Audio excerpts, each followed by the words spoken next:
Welcome to week number 7 of the high school football season. We are flying by with homecoming at Hylian this week. The Crusaders will play a Saturday game against Rockbridge, the Bruins. They remain number 1 in our Mid-Missouri Prep Power Poll. Rockbridge also moving back in the state rankings this week, number 10 in Class 6.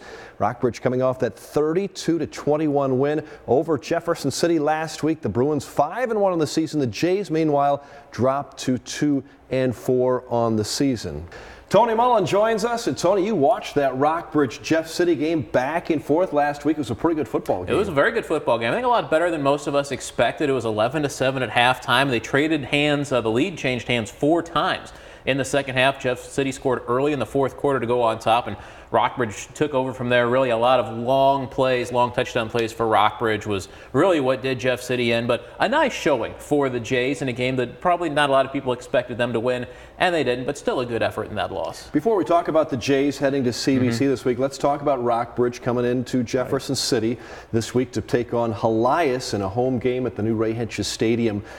Pretty tough match for Hylian. Rockbridge, a team you probably don't want to see right now. Not a team you want to see on homecoming. No. That's for sure. It was the only choice I guess Hylian had. But no, Rockbridge has had a very good season. They've really turned it around under Van Venata. 5-1 this year. They'd only won 4 games combined the last 2 seasons. So playing very well, have a number of good wins. That week 1 win over Rockbridge was very good. They have a victory over Battle. So impressive wins. This is not going to be an easy homecoming for Hylian on Saturday night. And that is 7 o'clock Saturday night. Meanwhile, the Jeff City Jays hit the road, and we knew this Jays schedule was tough. It is year after year. It is. But they go to CBC. They've already had to play a team that's the defending state champions in Kirkwood in St. Louis earlier this year. They played the number 1 team out of Arkansas, lost those games. Now they get CBC, who happens to be ranked atop the Class 6 number schools. 1. And Kirkwood was, of course, number 1 back in week 2. So this will be the 3rd time in 7 games that the Jays have played a team currently ranked number 1 in the state. It's going to be very difficult for Jefferson City.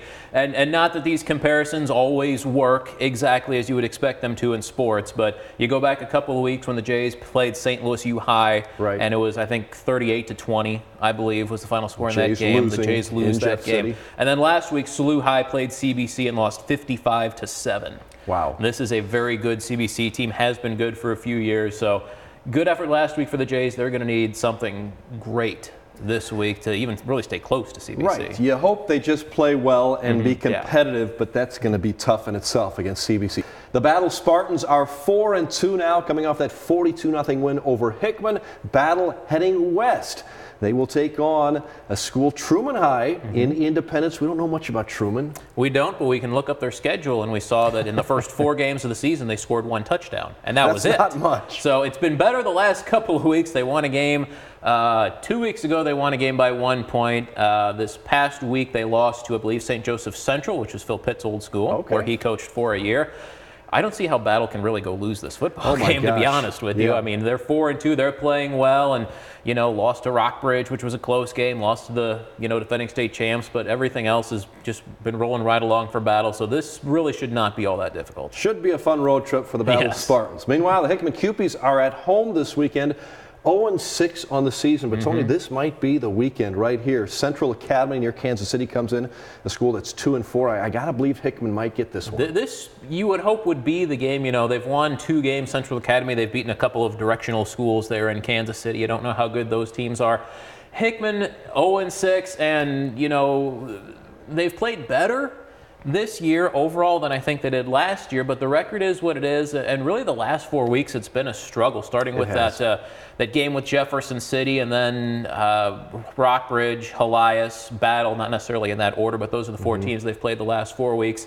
They haven't scored more than 9 points in a game in any of those contests, so it hasn't been a good 4 weeks, but this doesn't appear to be a great team, so hopefully this is the week that Hickman can finally get in the win column. It's probably their best chance to get a victory at this season. That week. They really started off the season pretty strong. We thought we had high hopes for Hickman getting better, but as you said, these last 4 have been tough. Hopefully this is the turnaround game. Meanwhile, no turnarounds needed at Blair Oaks, the number 1 team in our Mid-Missouri Prep Power Poll for small schools.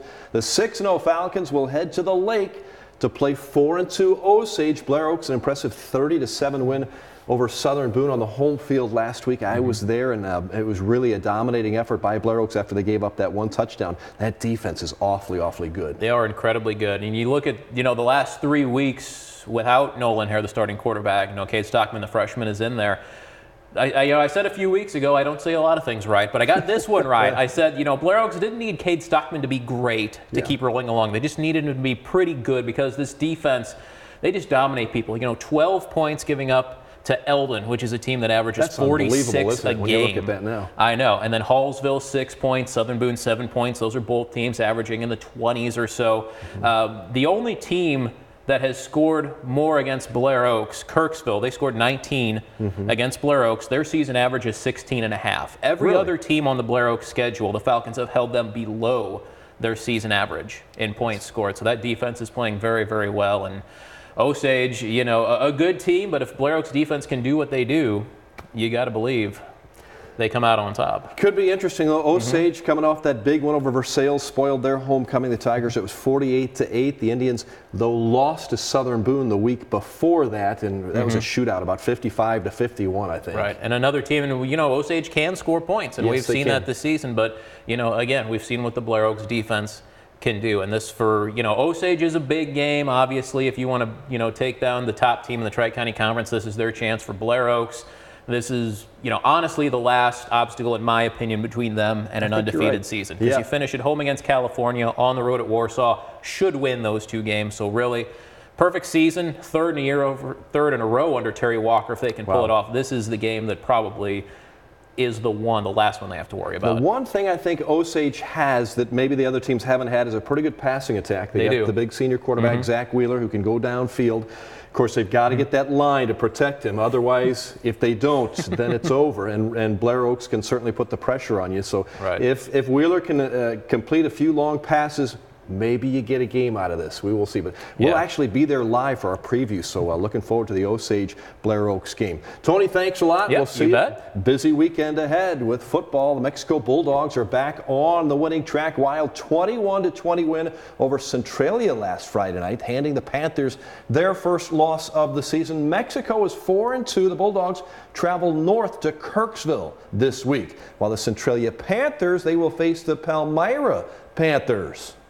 KRCG 13's Josh Kurlak joins us, and Centralia lost by just a point on the home field to a much bigger Mexico team, now back in Class 2. This is a big showdown with Palmyra, a lot riding on this game. Right. You just look at the records. Both teams are 5-1, so obviously both teams have had success. And talking about Centralia, they've been awfully impressive to start this season. I think I looked up, they have not scored under 40 points in all but one game, and that was their one loss to Mexico last week. So this offense in Centralia, you think, ground attack option, but they put up some points with that offense as well. Yeah, putting it up in the air just a little bit. Meanwhile, the Elven Mustangs, Josh, coming off a big homecoming win over Warsaw, 82-48. Have you ever heard of these scores? I mean, this is unbelievable. When you put 82 points on the board, that's just unbelievable offense, churning. More good offense in mid-Missouri. We've seen it from Centralia and now Elden too. 82 is ridiculous. They've also scored 72 this year, and I think had another game in the 50s.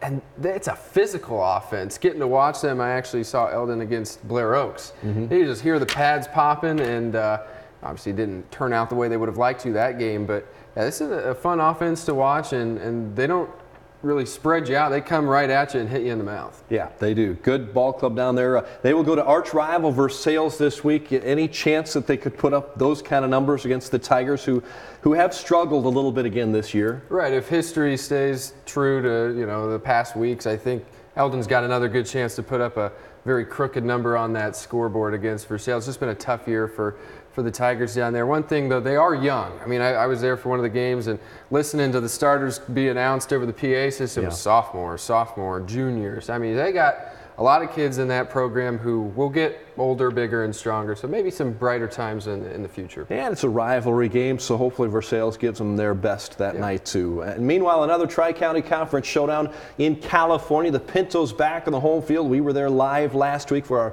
Football Friday night preview. They get Southern Boone this week. Both teams coming off losses last week. It's been a tough year for the California Pintos. Michael Gregg, first-year head coach, and they just can't seem to be getting anything going, although they do tell me they've had some improvements with the weight program and so forth, so I think the future is much better. Right, and we've heard this from Barry Odom. You know, this may be a turnaround process. That might be I think that's very similar. You're right, Josh. What's going on at California. So I think, obviously California's had some very good teams in the past. Yes, they have. And I have no doubt that they can get back to that type of caliber of team. But, yeah, this is a year kind of where you just maybe don't pay so much attention to the wins and losses and just look at the changes with style and culture in that program. That Southern Boone team that goes to California this week, they lost to Blair Oaks. They were in that game for a while early on. I was there. It was a close game for a while, but and Southern Boone has shown some flashes. They beat a good Osage team, you know, that crazy 55-51 game, and early on had some very close victories, but